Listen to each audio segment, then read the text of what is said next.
all of our problems in life are personal problems. And when you remove the person, there are no problems. You see, the ego, which just means our sense of individual identity, it is always judging, it is always desiring and grasping at things. And in this changing world, there is nothing that you can hold on to. And so we embark on a journey of endless suffering, because the foundation in which we have built our life is a faulty one. Would you rather build the foundation of your life on that which is changing or that which is unchanging? You see, a lot of people don't have the tools or the resources to deal with life's challenges, which is why many people get crushed and consumed by life. For the person, for the ego, life is a tragedy, because there is nothing that can be done.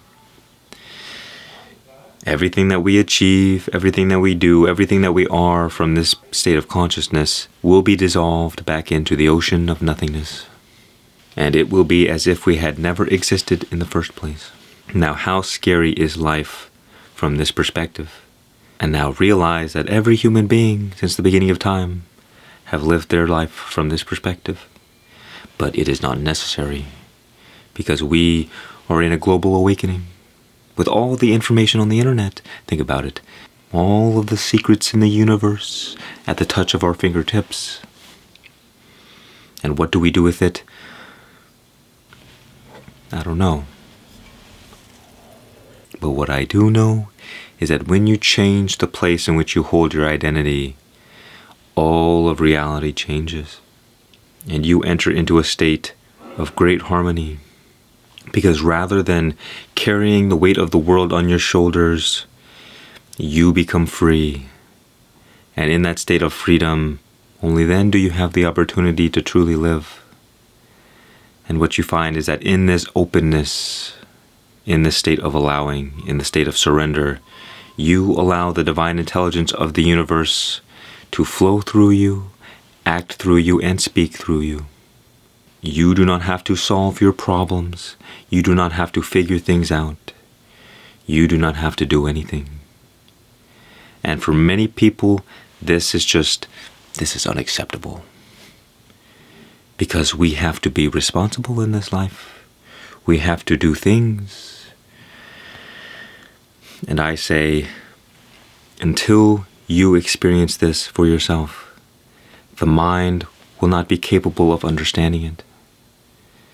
Because in this state of freedom, not being a person, not being a kind of individual, all the work that needs to be done will be done more efficiently, more effectively, and in a more timely manner. But it will most likely not be to the ego's liking. The ego wants things now. The ego is always one step too fast or one step too slow. And so it's never quite in the flow of life. It stumbles, it's out of tune, it's offbeat.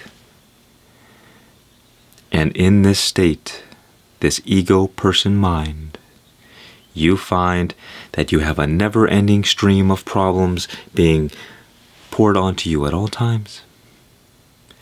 And every day is a struggle just to survive. And so you might cope with addictions and alcohol and drugs and anything that might just take the pain away for a few moments to give you some sense of relief.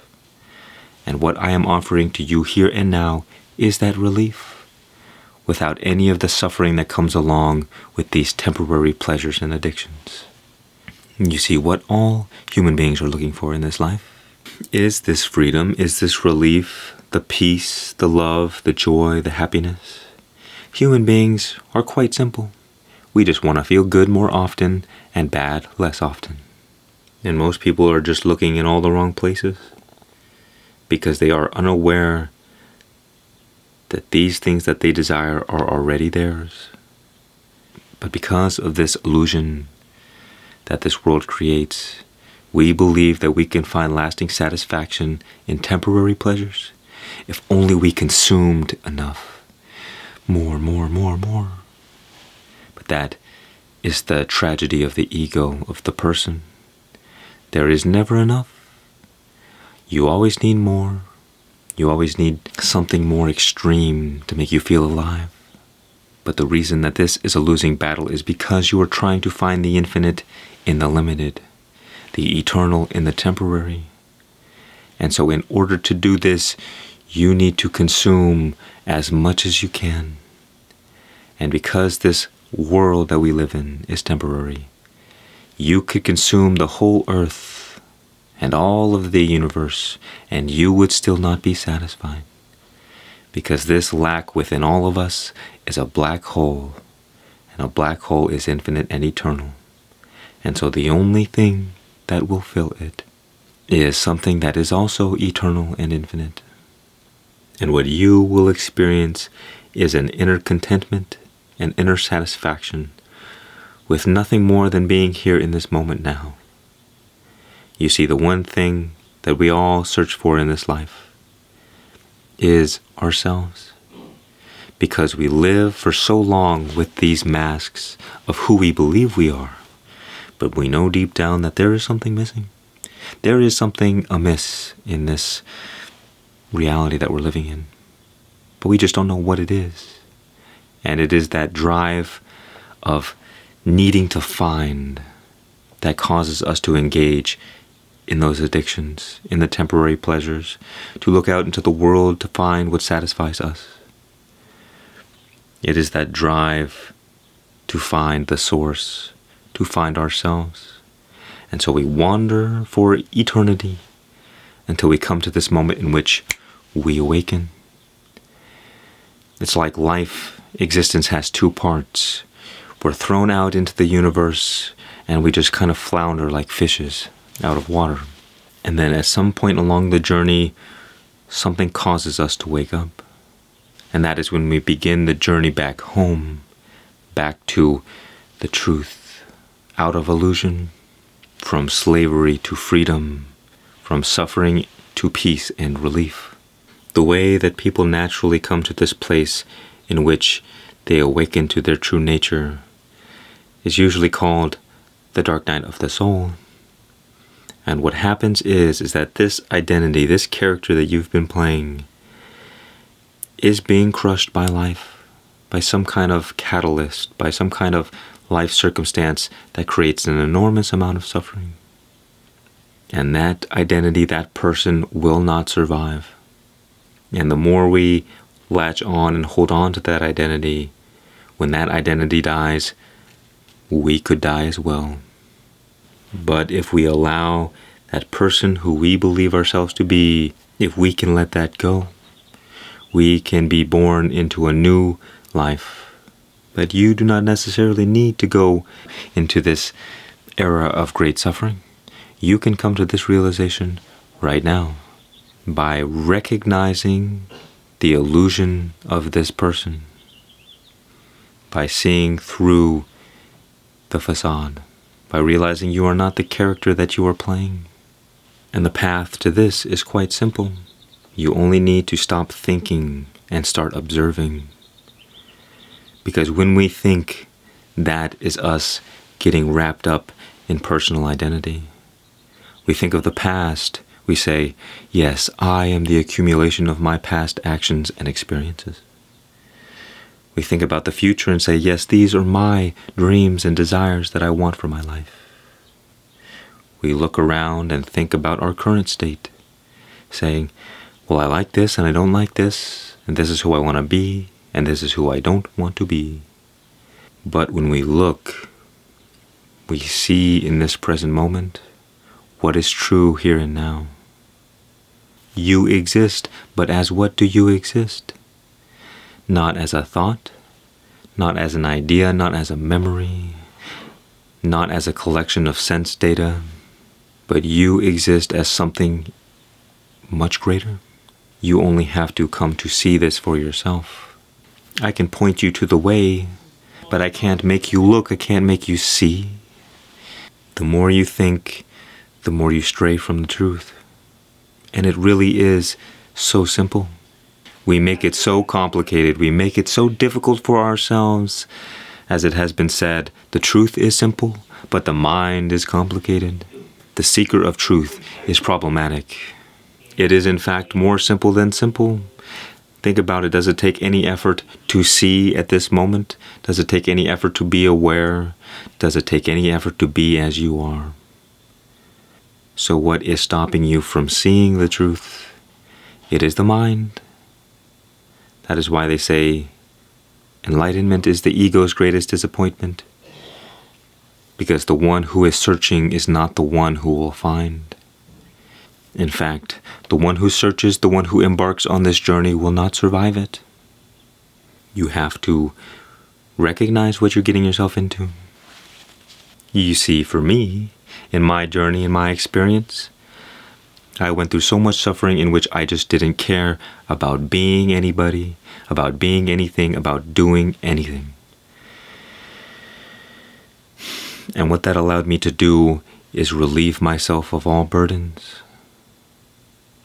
Because I no longer have any energy, any will left to feed this made-up identity.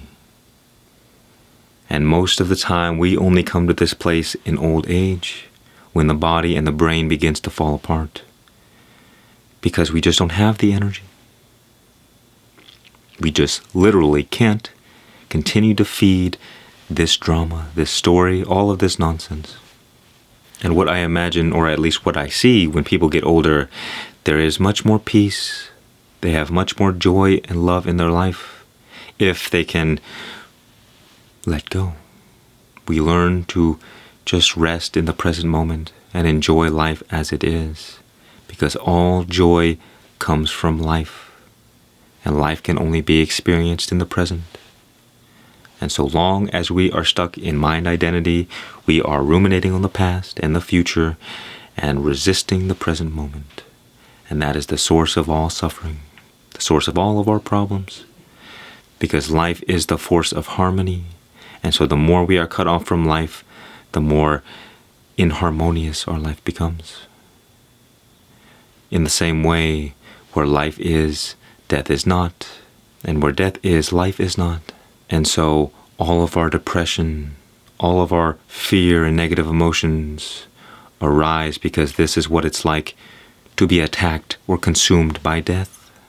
The more we suffer, the more we are separated from life. All because of this thing right here. And how you come to this place of great relief.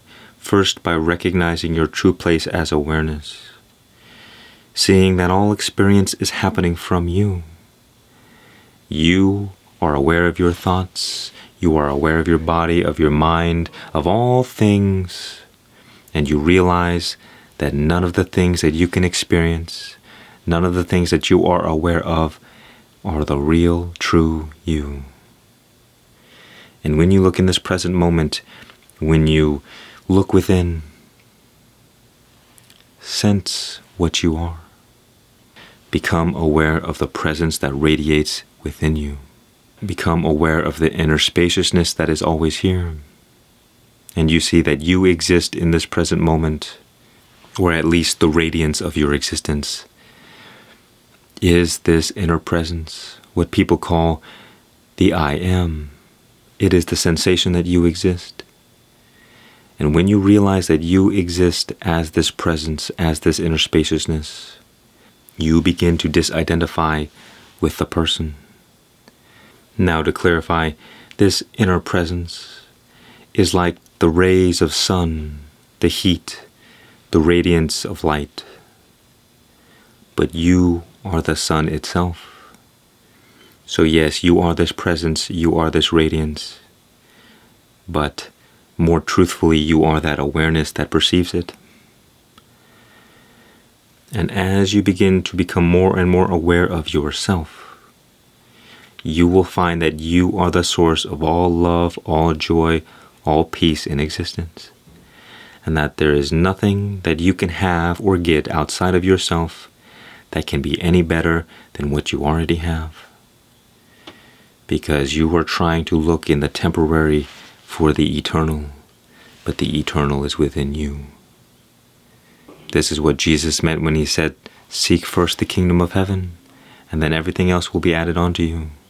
When you find the eternal, the temporary takes care of itself. All of our silly human problems are irrelevant to the timeless, to your true nature. And so when you find yourself getting triggered by problems, getting caught up in the drama of life, this is okay, there's nothing wrong with that. But you return to the truth and realize that you have only temporarily been caught in the illusion. And over time, with this practice of remembering, the identity of this temporary form will fall away more and more over time. Suffering, you will experience suffering less and less and less. You will have more peace, more relief, more freedom, until eventually this is your everyday state of being. You see, it takes no effort to discover your true nature. The only thing that may take effort is unraveling the decades of conditioning. Because we spent our whole lives reacting to thoughts, reacting to experiences, believing that we are a certain way. But you see, the illusion cannot survive. What is temporary does not survive. And so whether we walk into this consciously or we get dragged into it kicking and screaming, it will find its way to us, because we have built our life on a faulty foundation. And so when the storms of life come, they will wash us away. And so it is of the utmost importance that we find a solid foundation in the eternal, in the unchanging awareness that you are. There is no experience that can harm you. There is no slavery. There is no suffering. And this is available to all who have the desire. Those who seek will find. It is inevitable, because what you are looking for is also seeking you. The moment you recognize, the moment you embark, once you start playing this game, grace takes over and guides you back home. You see, my job is only as a kind of middleman. I take you from suffering and misery and personhood and just guide you back to God. And God does the rest. And so we have to remember that we don't have to figure everything out. Only as this person do we carry all of these unnecessary burdens. But when we realize that God has already taken care of everything, that makes it much more easy to relieve ourselves of our responsibilities. Our only responsibility is to search, is to have that desire. Because if we do not have the desire, God will not interfere in our life. If we do not ask, we will not receive. God will allow us to do whatever we want to do. And so if you ask for help, if you ask for guidance, you will receive it. Just watch, just try it. You don't have to believe me. You see, we are all vessels for the divine. And what determines whether or not we are a good vessel is how clean, how empty the inside is. If you have a jug of water that is filled with dirt and sand and mud, well, then that is not very useful. If the jar is cracked and broken, it is not useful. But if the vessel is made of gold and is absolutely clean and spotless, that is the most useful vessel. That is the greatest vessel for God. And that might be someone like Jesus or the Buddha or any of the enlightened masters. And so life is like a continuously cleaning the jug or the vessel or the jar, however you want to look at it. We are washing ourselves of imperfection, not because there is anything wrong with us, not because we want to run away from our earthly nature, but because when we allow the divine to flow through us most freely, that is when we reach our highest potential in this life.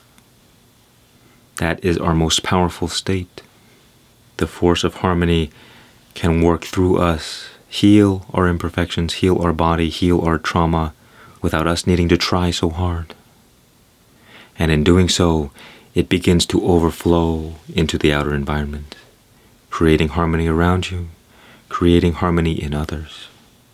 And so you bless the world with your presence, not needing to be a helper or a teacher or anything, but you remain empty, you remain present, and you allow God to do everything. And some might say, well, that seems kind of boring. I want to be doing things. But that is just another trick of the mind. It's not that you will suddenly stop playing your earthly role if you're a mother or a father or a friend, or if you have some kind of job in society. These things aren't just going to magically disappear. But you will be able to play these roles even better than before. Because before, you were acting from such a limited state of consciousness. But now you are acting from the unlimited. Now you are acting from a state of power. Even though life unfolds automatically, and you are there as an eternal witness, you can still enjoy life. You don't just become lazy and passive and just stop doing everything. In fact, you might work and move and act more than ever before. But you will not have the sensation of you doing anything. Life will just unfold like a piece of music. And you will just be along for the ride. And every so once in a while, you might get pulled back into the drama of things. And that too is part of the journey. Part of the fun of this whole play of existence. See through the illusion of who you believe you are by finding what is true here and now. It can never leave you. It is everlasting. It is eternal. It is unchanging. So it is here, awaiting your recognition, anytime. There is no rush.